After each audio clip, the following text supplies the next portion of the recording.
नेपाल हिमालय की गोद में बसा छोटा लेकिन महत्वपूर्ण देश है। शांति, संस्कृति और प्राकृतिक सुंदरता के लिए पूरी दुनिया इसे जानती है।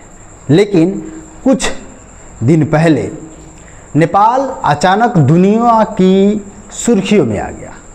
कारण था सोशल मीडिया पर प्रतिबंध। आज के दौर में सोशल मीडिया जो है सिर्फ मनोरंजन का साधन नहीं है, यह रोजगार, शिक्षा, राजनीति और लोगों की राय को व्यक्त करने का सबसे बड़ा माध्यम है।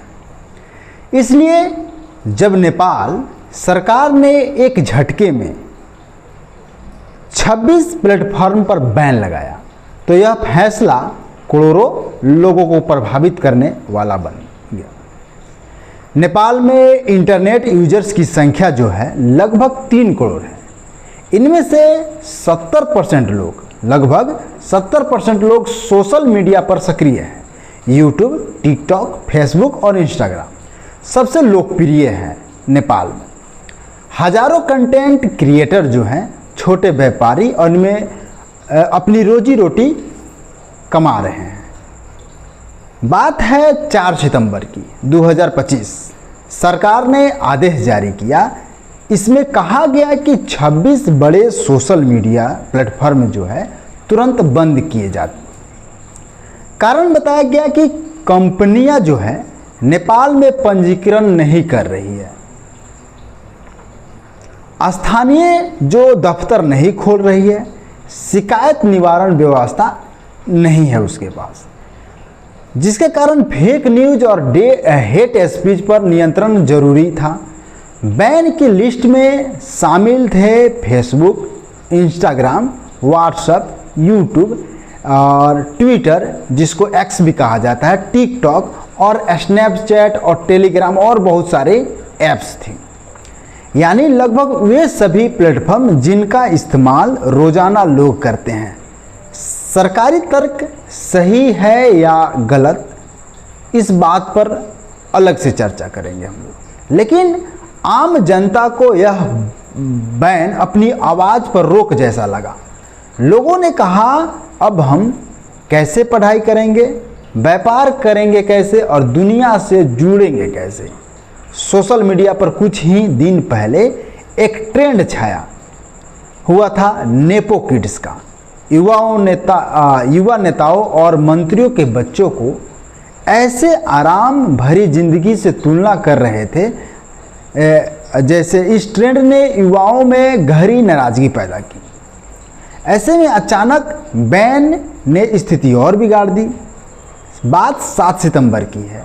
छात्र छात्राएं सड़कों पर उतर आए। उनके पोस्टर पे हमारी आवाज़ मत दबाओ, बराबरी चाहिए, ऐसे लिखा गया था। सोशल मीडिया हमारा हक है। शुरुआत में आंदोलन शांतिपूर्ण था, बहुत शांति से लोग अपना आंदोलन कर रहे थे। लेकिन 8 सितंबर को जब प्रदर्शनकारी संसद भवन पहुंच गए और तो पुलिस और जनता आमने सामने आ गई। भीड़ को रोकने के लिए आंसू गैस, ऐसे जैसे अक्सर होता है, आंदोलनों में लाठीचार्ज और रबड़ की गोलियां भी चलाई गई। कुछ जगहों पर गोलियों के इस्तेमाल की भी खबर आई। इस टकराव में कम से कम 19 लोग मारे गए। वे निर्दोष बच्चे थे, स्कूली बच्चे। सैकड़ों सरकारी गाड़ियों और इमारतों में भी बच्चों ने आग लगा दी। नेपाल की यह घटना BBC, CNN, अल जजीरा और भारतीय मीडिया में भी सुर्खियों में रही। मानवाधिकार संगठनों ने चिंता जताई इस पर। सोशल मीडिया बंद करने की आलोचना हुई। विपक्षी दल संसद में सवाल उठा रहे थे। सड़क पर जनता और मीडिया दोनों सरकार से जवाब मांग रहे थे। इसी बीच अंतर्राष्ट्रीय स्तर पर भी नेपाल की छवि को नुकसान हुआ। स्थिति गंभीर होते देख गृह मंत्री थे रमेश लेखक ने उन्होंने क्या किया कि इस्तीफा दे दिया। यह जनता को शांत करने का प्रयास था। 9 सितंबर को प्रधानमंत्री KP शर्मा ओली ने घोषणा की कि बैन वापस लिया जाएगा। जितने भी ऐप्स पर बैन लगाए गए हैं वो वापस लिया जाता है और सोशल मीडिया बहाल किया जाएगा। यह जनता की जीत थी। युवाओं को लगा कि उनकी एकजुटता और जो आवाज़ है उनकी सरकार को झुकने पर मजबूर किया। बैन और आंदोलन का असर व्यापार पर भी पड़ा। छोटे दुकानदारों की जो ऑनलाइन बिक्री थी रुक गई। क्रिएटर जो थे यूट्यूब पर अगर अलग प्लेटफॉर्म पर भी अपना काम कर रहे थे उनके भी इनकम के स्रोत बन गए। पर्यटन उद्योग भी इससे प्रभावित हुआ।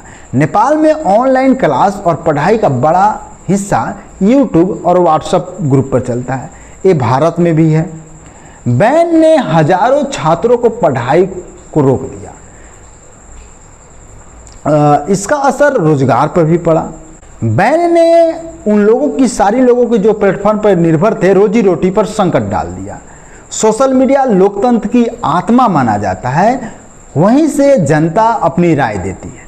इसलिए सवाल उठा, क्या जनता की आलोचना को दबाने के लिए यह कदम उठाया गया था? इस आंदोलन ने दिखाया कि जेन जेड कितनी मजबूत है। वे न सिर्फ इंटरनेट पर बल्कि सड़कों पर भी अपनी ताकत दिखा सकते हैं। सरकार कह रही थी यह कदम देश हित में है। देश हित की बात कर रही थी कि जो कदम है देश हित में है, लेकिन जनता को लगा यह हमारे अधिकारों पर चोट है। यानी तर्क और अनुभव के बीच बड़ा अंतर सामने आया। नेपाल ने सीखा कि जनता की राय अनदेखी नहीं की जा सकती। जो जनता कह रही है उसको भी बात मानना पड़ेगा। युवाओं की ताकत को नज़रअंदाज करना खतरनाक है। तकनीकी युग में सोशल मीडिया पर रोक लगाना लगभग असंभव है। इस पर रोक लगाइएगा तो बवाल होखेगा ही। भारत, भूटान और चीन जैसे पड़ोसी देशों ने इस घटना पर नज़र रखी। वैश्विक स्तर पर यह संदेश गया कि किसी भी देश यानी किसी भी देश को डिजिटल स्वतंत्रता की अनदेखी नहीं करनी चाहिए। अब सरकार कह रही है कि सोशल मीडिया कंपनियों से बातचीत होगी। पंजीकरण, टैक्स और शिकायत निवारण के नए नियम बनाए जाएंगे। क्या कंपनियां जो है ये जो सोशल मीडिया के कंपनियां हैं नेपाल में स्थानीय कार्यालय खोलेंगी? क्या फेक न्यूज और हेट स्पीच पर असरदार नियंत्रण होगा? क्या जनता को भरोसा मिल पाएगा कि उनकी आवाज़ सुरक्षित है?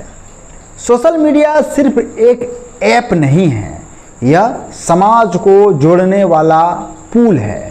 दो पुल होता है, दो नदी दो नाले को जोड़ते हैं, वैसे ही सोशल मीडिया समाज को जोड़ता है। दोस्तों से बात करना, शिक्षा पाना, बिजनेस करना सब इसमें शामिल है। इस पूरे आंदोलन का सबसे बड़ा संदेश यही था कि लोकतंत्र की असली शक्ति जनता है। सरकारें आती जाती है लेकिन जनता की आवाज़ हमेशा कायम रहती है। अगर गहराई से देखें तो नेपाल की यह जो घटना है 3 चीज़ें दिखाती है। डिजिटल निर्भरता।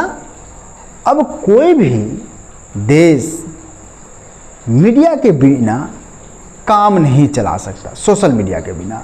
युवा शक्ति, परिवर्तन की सबसे बड़ी ताकत युवा ही है। अगर युवा ठान ले कुछ करने की तो हो सकता है।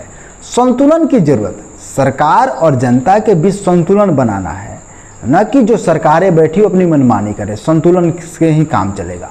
लोकतंत्र को मजबूत करता है। दोस्तों, नेपाल की इस घटना से सीख मिलती है कि आवाज़ चाहे कहीं से भी उठे, सोशल मीडिया से, सड़क से या संसद से, वह सुनी ही जाएगी। सरकार ने सोशल मीडिया बंद किया लेकिन अंत में जनता की जीत हुई। अब सवाल यह है कि भविष्य में क्या सरकारें जनता की राय को और गंभीरता से लेगी? आपका क्या विचार है नीचे कमेंट में ज़रूर बताइए। लेकिन यहाँ तक प्रदर्शन के नाम पर आगजनी करना, लोगों को मारना, इसका मैं समर्थन नहीं करता हूँ। ना मेरे वीडियो ये समर्थन करता है कि किसी भी आगजनी को या किसी भी विरोध को उग्र रूप से किया जाए।